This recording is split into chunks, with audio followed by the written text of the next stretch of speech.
ഇത് ഇതാണ് സാരം. ഇതാരാ ഇത്? ഒരു പോഡ്കാസ്റ്റ് പറഞ്ഞിട്ട് ഇത് കേട്ടു നോക്കണേ, അത് വായിക്കാദ്യം. ഈ കണ്ണ് മുഖത്തല്ലാതെ വേറെ എവിടെയെങ്കിലും ആയിരുന്നെങ്കിൽ, മുഖത്തല്ല വേറെ എവിടെയെങ്കിലും ആയിരുന്നു കുറച്ചും കൂടെ എളുപ്പമായിരുന്നല്ലേ. ഇപ്പൊ കയ്യിലായിരുന്നു, നമുക്ക് പുറകെ ആരെങ്കിലും വരുമ്പോ ഇങ്ങനെ നോക്കിയാൽ ചെയ്യാം.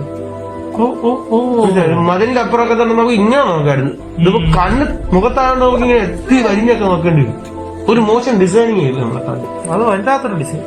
നമുക്ക് എളുപ്പമായിരുന്നു. ഇപ്പൊ രണ്ട് കയ്യിലും രണ്ട് കണ്ണും എടുത്തു കഴിഞ്ഞാല് ഇങ്ങനെയൊക്കെ നോക്കല്ലേ.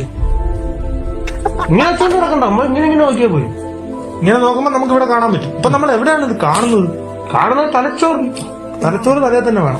തലച്ചോറ് തലയിലാണ് തലച്ചോറെന്ന് പറയുന്നത്. കയ്യിലായിരുന്നു കഴിച്ചോർന്നല്ലോ. കണ്ണ് കൈ വരുന്ന വേറെ പ്രശ്നമാണ്.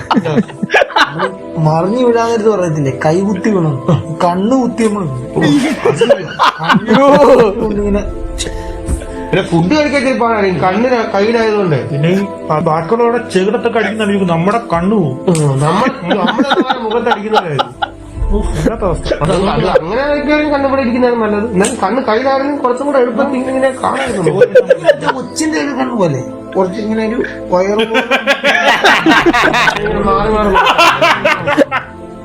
കണ്ണ് ഒന്നും ചെയ്യാൻ പറ്റാത്ത അവസ്ഥയായിരിക്കും. അത് മതി സുഹൃത്തെ, അല്ലെങ്കിൽ നമ്മളിതിട്ട് എന്തെല്ലാം കുസൃതികൾ കിടന്ന് കാണിച്ചാനെ. നമ്മുടെ കണ്ണ് നമുക്ക് പോലും കാണാൻ പറ്റില്ല. നമുക്ക് പോലും കാണാത്ത നമ്മുടെ കണ്ണുകൊണ്ട് നമ്മൾ എന്തെല്ലാം കാണുന്നുണ്ട്. അത് ശരി, ഫിലോസഫിക്കൽ ടോട്ട്. ഭാവം എന്താണ്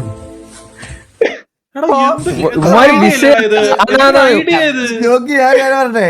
2 പെഗ് കൊടുത്ത് ഇതിന്റെ മുകളിൽ പറയുന്നത് ബാംഗ്ലൂരൊക്കെ പഠിച്ചവന്മാരെ ഇവിടെ 2 പെഗ് കൊടുത്തു കഴിഞ്ഞാൽ അവന്മാര് ഇതിലും മുകളിൽ വലിയ വലിയ കാര്യങ്ങൾ, ഇന്റർനാഷണൽ കാര്യങ്ങളൊക്കെ ഡിസ്കസ് ചെയ്യും. അയ്യോ, എങ്ങനെ അങ്ങനെ ചിന്തിക്കാൻ പറ്റുള്ളേ? കൊറേ ഉണ്ട്.